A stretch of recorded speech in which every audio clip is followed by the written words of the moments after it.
السلام عليكم ورحمة الله وبركاته. أهلا وسهلا بكم متابعينا في الحلقة 87 من مسلسل كريستال. في الحلقة دي بعد ما باسل دخل الأوضة عند علياء ملقاهاش في الأوضة، بعدين لقي ورقة على السرير وبيعرف إن هي ورقة تحليل علياء وجمال كرم، وإن هي مش أخته، فبيتصدم من الكلام دوا وبيكون متوتر ومش عارف يعمل إيه. بعدها الحفلة الخيرية بتبدأ وبيعرض الأول الفستان بتاع علياء، وبيفضل الناس يتبرعوا لحد سعر معين في بيع الفستان بتاعها. بعدها بيعرضوا الفساتين بتاعة فاي، بيعرضوه بسعر أقل من اللي بيعرضوه بسعر علياء. ففاي بتتضايق جدا وبتقول إن ده ظلم، ليه يعني يبدأوا بسعر قليل كده؟ فنديم بيقول لها عشان هي أقدم منك. بعدها بيفضل يعلوا السعر لحد رقم معين ورقم قليل، ففاي بتكون قلقانة جدا ومتوترة. في الوقت ده جواد بيبص لواحد وبيخليه يعلي السعر وبيشتري الفستان بسعر أعلى من علياء. فاي بتفرح جدا وبتكون مبسوطة، وبدأ يعلنوا إن هي كسبت. وكمان عن المتبرع. في الوقت ده بتكون فاي على المسرح بتتفاجأ ان جواد هو اللي كان متبرع. وطبعا لما بتعرف كده بتكون متضايقة جدا وبتقول لجواد ان هي بتكرهه. فجواد بيقول لها الكره ده مش هيستمر كتير. بعدها نديم بياخد فاي عشان يوصلها البيت. وفاي طبعا بتكون متضايقة من اللي حصل، بتقول ان هي كده انتصرت عليا، بس برضو مش مهم. المهم ان انا كسبت واخدت جايزة، والناس كلها باركوا ليا. فنديم بيقول لها ان هي انتصرت عليها، والصحافة مش هتسكت وهيفضلوا يتكلموا عن جواد وقصة حبكم القديم. في نفس الوقت جواد بيوصل علياء وهي راكبة معاه السيارة بتكون فرحانة جدا. فبيقول لها ان هي اول مرة يشوف حد خسران فرحان. لكن طبعا علياء ما تكونش همها كل ده، اهم حاجة عندها ان هي عرفت تضايق فاي. فجواد بيقول لها ان هما الاتنين لازم يخلصوا بقى من المشاكل اللي بينهم. فبتقول له صدقني يا جواد انا مش عايزة اعمل اي مشاكل. بعدها باسل بيكون قاعد وماسك التحليل في ايده ومتضايق جدا ومش عارف يعمل ايه. في الوقت ده علياء بتوصل، واول ما بيشوفها بيخبي التحليل اللي في جيبه. فعلياء بتروح عنده وبتلاقيه حزين، فبتقول له مالك يا باسل؟ وباسل بيقول لها مفيش حاجة، هو تعبان شوية. فبتقول له هو فاي قالت لك حاجة وزعلتك؟ فباسل بيقول لها ان هو اصلا ما شافش فاي النهاردة طول اليوم، وبيسيبها وبيطلع عشان تعبان وعايز يستريح. بعدين بيقول لفاي مبروك، وفاي بتقول له روح بارك لاختك. فبيقول لها خلصنا بقى يا فاي، وبيدخل عشان ينام. وطبعا فاي بتكون متفاجئة من اسلوبه معاه. وبعدها فاي بتقرا الاخبار بتاعه حفلة والجايزة اللي اخدتها، وكمان التبرع اللي عمله جواد. وبتكون متضايقة جدا. وندى بتكون تعبانة وبتقول لها ان انت ازاي تقبلي وتقعدي معايا على ترابيزة واحدة، وكان المفروض تمشي على طول، واول ما بتشوفيه كنت تمشي. فاي بتقول لها ان انا مش فاهمة حاجة، انت مش فاهمة حاجة، وان شغلي مختلف تماما عن شغلك. انت بتعملي اكل وبتنضفي، وممكن لما تزعلي تفتحي الباب على طول وتمشي، لكن انا ما ينفعش طبعا اعمل كده. وندى لما بتسمع كلام ده بتكون متضايقة من فاي، وبتقول لها بلاش تعملي موضوع الكرامة ده. فندى بتقول لها انت فعلا شكلك كده مختلف، شغلك مختلف عن شغلي، وكمان عندك كرامة وانا ما عنديش، وبتسيبها وبتخرج. وبعدها علياء بتشوف ندى، فندى بتقول لها ان فاي هتاخد حقها منها ومش هتسيبها ابدا على كل حاجة عملتها فيها. فعلياء بتكون واقفة وبتسمعها وبتكون مستغربة من كلام ندى. فندى بتكلمها كلامها، بتكمل كلامها وبتقول لها ان هي هتخسرها كل حاجة. بعدها فاي بتكون عند شركة بتاعة نديم، وبتكلم ندى وبتعتذر ليها عن كل اللي حصل ليها منها. وبعدها ندى بتقفل معاها، وفاي بتدخل بتلاقي الناس بيتكلموا عليها، فبتكون متعصبة جدا.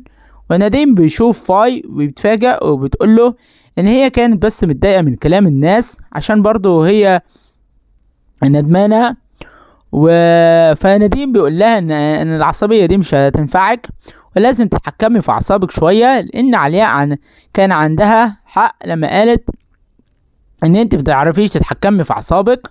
في الوقت ده جواد بيوصل على الشركة، وفاي بتكون عايزة ما تقابلهوش، لكن نديم بيقول لها هو انا قلت لك ايه، لازم تعرفي تسيطري على نفسك. فبتوافق ان هي تقابله. فالنديم بيقول لها بعد ما تخلصي معاه تعملي تصاميم قنبلة، لو ما عملتيش كده ما تقربيش تاني على المكتب عندي. وبيسيبها وبيخرج. وبتقابل جواد وبتقول له انت ايه اللي جابك هنا؟ فبيقول لها ان هو ندمان جدا على اللي حصل معاه امبارح. ففاي بتقول له ان انت دايما بتحاول تعمل الحاجة اللي فيها مصلحة لعلياء. فجواد بيحاول يقنعها، بيقول لها ان هو اتبرع وعمل كده عشان مصلحتها، لكن فاي بترفض تصدقه. فبيقول لها ان الطمع اللي جواها عذبها. فاي بتقول له كفاية بقى تمثيل بقى، وبتفضل بتقول له يلا اخرج من هنا وابعد خالص عن حياتي يا جواد. فجواد بيقول لها لو فاي هي اللي قالت كده كنت هبعد، لكن طول ما فاي كرم هي اللي بتقول مش هسمع كلامها. وبيسيبها وبيمشي. في مشهد تاني تمارا بتلاقي باسل متضايق، فبتقول له انا عارفة ان انا السبب في كل اللي بيحصل ده، انا ما كانش ينفع اعمل اللي انا عملته. فبتقول له كمان انا قررت تمشي وتجيب ليها اي حد غيرها. فبس في الوقت ده بيقول لها لا، وان هي مش عايزة حد غيرها، وعايزها هي تكون جنبه على طول وما تسيبهوش، وان زعلان اللي هو فيه مش بسببها، والزعل مش بسببها، بس موضوع تاني هي ملهاش دعوة بيه. وبتترجاها ان هي هتفضل معاه. فتمارا بتتفاجأ من كلامه، وبعدين بتقوله ان هي موافقة. بعدها باسل بيكون متضايق وبيطلع على فوق. فتمارا بتقول لفاي ان باسل متضايق والمفروض ان هي مراته وتخلي بالها منه وتهتم بيه شوية اكتر من كده. فاي بتقول لها ان هي عارفة باسل اكتر من اي حد، ان هو بدل ما تدويشي راسه بشوية اسئلة تقولي له مالك وتسيبيه عشان يستريح، فياريت تخليكي في حالك. وبتسيبها وبتطلع على باسل وبتقعد معاه وبتسأله هو في حاجة مضايقاك؟ فباسل بيقول لها لأ. فاي بتقول له ان لو في اي حاجة هيجي يتكلم معايا وهيلاقيني جنبه على طول وهسمعه، لان انا حبيبته. بعدها فاي وعلياء بيكونوا مع بعض، وفاي بتقول لعلياء ان هي بتكرهها. علياء بترد عليها وبتقول لها ان انت رجعت العدوة مرة تانية واتهمتني ان انا موت البيبي. فاي بتقول لها ما تجيبيش سيرة الموضوع ده مرة تانية، وبتزق علياء. فعلياء بتقع على الارض وبتتعور، وبيودوها على مستشفى كرم. وبسرعة وفي نفس الوقت ده جواد بيعرف اللي حصل مع علياء، فبيروح بسرعة على المستشفى وبيطمن عليها. نديم بيفضل يكتب لفاي اللي هي عملته، وفاي بتقول ان هي ما كانتش قصدها، لكن نديم بيقول لها ان انت عارفة لو حصل ليها حاجة انت هتكوني فين. فبتكون مرعوبة جدا وبتقول ان شاء الله مش هيحصل ليها حاجة. بعدها علياء بترجع على البيت، ورحاب بتكون خايفة عليها جدا. وباسل بيقعد معاها وبيفضل يقول لها ان انت ليه تعبان نفسك في الشغل؟ فبتقول له خلاص يا باسل كان مجرد حادث، وان انا اتكعبلت ووقعت على الارض وخلاص. فبيطلب منها ان هي يستريح شوية. بعدها جواد بيتكلم مع فاي وبيقول لها ان ما ينفعش اللي انت بتعمليه، وان هي اللي بتعمليه ده هيعمل مشاكل للكل. ففاي بتقول له مالكش دعوة بالموضوع، انت على طول واقف في صف علياء وانا مش عايزة اشوفك. فجواد بيقول لها ان هو بيحبها، وان هو ده بس بجد هي دي المشكلة. رغم كل اي حاجة انا لسه بحبك يا فاي، وفاي بتقف شوية ما بتكونش مصدقة اللي هو قاله، وبعدين بتمشي. بعدها نديم بيدخل عند فاي في الشغل، بيوريها الأخبار اللي حصلت بينها وبين علياء، وبتكون متضايقة جدا، وبيقول لها من ساعة ما اشتغلت معايا واسمي على طول بيطلع في مشاكل بعد ما كان دايما بيطلع في كل حاجة كويسة.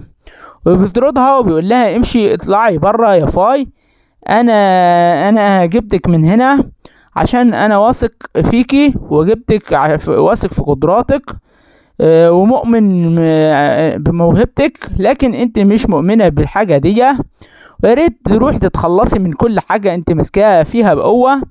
بعدها رحاب بتكون جايبة الاكل لعلياء، فباسل بياخد منها الاكل وما بيخليهاش تدخل، وبيدخل هو يقدم ليها الاكل. فعلياء بتشكره جدا وان هو واقف جنبها وجاب لها الاكل بنفسه.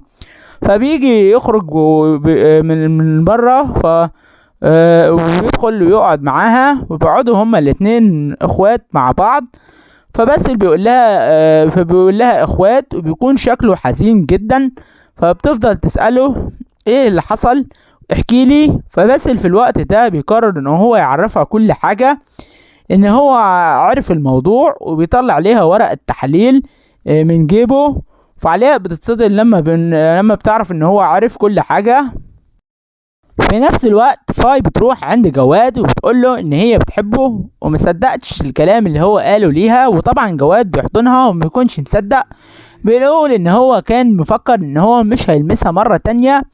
فاي بتنفذ اللي هي اتفق معاها نديم ان هي تعمل فيه زي ما عمل فيها، وبتفضل تضحك عليه وبتقول له فاكر عملت فيا ايه اليوم اللي كنت مسافر فيه وسبتني، ولازم كنت اعمل فيك زي ما انت عملت فيا يا جواد. فجواد بيقول لها كفايه كفايه يا فاي، انا فعلا بجد بحبك وبلاش اللي انت بتعمليه ده. لكن فاي بتكون مصممه وبتقول له ان هي هتفضل تكرهه ومش عايزه تشوفه مره تانية. في نفس الوقت علياء بتكون حكت كل حاجه لباسل، وبتقول له ان هي مش بنت جمال كرم، وبيسألها بيقول لها طيب مين بقى ابوكي. فبتقول له ان هي خلاص حد مات وهي مش عايزه تعرف. لكن باسل بيقول لها مهما مهم ان كان ابوكي لازم برضو تعرفيه هو مين. فبتقول له ان انا قلت لك ان انا مش مهتمه خالص بالموضوع، مات واندفن. ولما بيكون مصمم ان هي بتقول ان رحاب ما قالتليش اي حاجه، فبيقول لها ان هي لازم تسألها من حقها تعرف لان ده ظلم.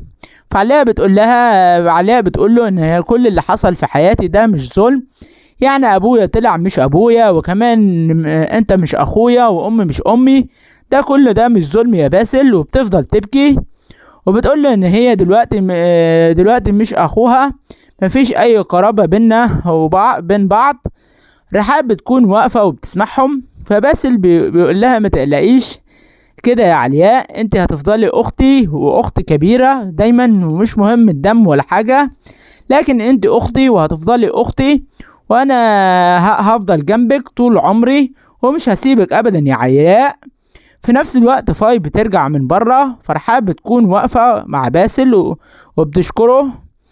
فباسل لما بيشوف فاي ساكتة ما بتردش عليه، بيقول ايه اي حاجة، بيقول لها ايه اي حاجة. بعدها فاي بتسأله وبتقول له ايه اللي حصل، هي ليه كانت عمالة تشكر فيك.